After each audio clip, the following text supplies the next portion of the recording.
Saang lugar dadayuhin makapaghatid lamang ng kasiyahan sa ating mga kababayan? Patunay na dyan ang mga miyembro ng Police o ng Regional Police Community Affairs and Development Unit ng NCR na nagsagawa ng information drive at dance fitness activity sa Bulacan. Nakisa dyan si Patrolwoman Ivy Corporal.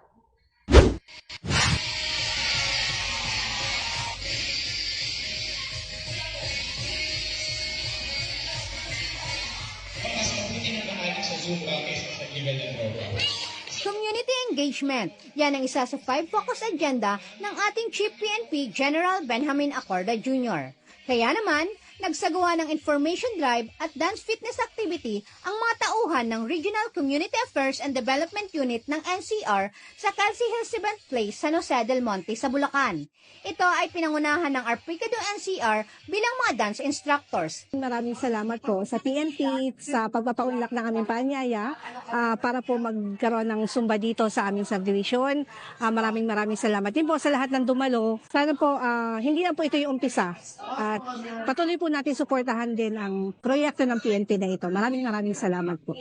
Bigay todo sa paghataw ang mga grupo ng kababaihan mula sa Team Unity Dance Troupe kung saan ito ay alinsunod sa selebrasyon ng National Women's Month. Layunin po ng aming indakan sa Kelsey Hills, unang-una to unite pong aming community. Pangalawa, syempre sa panahon po ngayon marami ng mga sakit na nakukuha natin. So sa pamamagitan po ng Zumba natin, so nakakatulong po ito sa health po natin.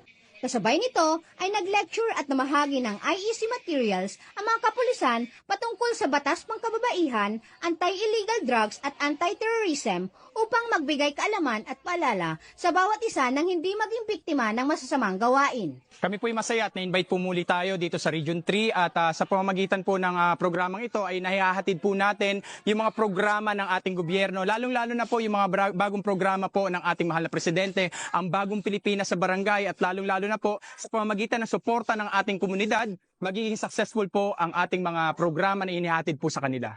Nagkaroon din ng konting salo-salo ang mga lumahok pagkatapos ng naturang aktibidad. Naglalayon ito na bigyang kahalagahan ang kalusugan ng bawat mamamayan at ipadama sa bawat kababaihan ang kanilang magandang naiaambag sa ating lipunan. Mula dito sa San Jose del Monte, Bulacan, ako po ang inyong PNN correspondent, Patrolwoman Ivy Corporal, alagad ng batas, tagataguyod ng Balitang Pulis. Maraming salamat, Patrolwoman Corporal.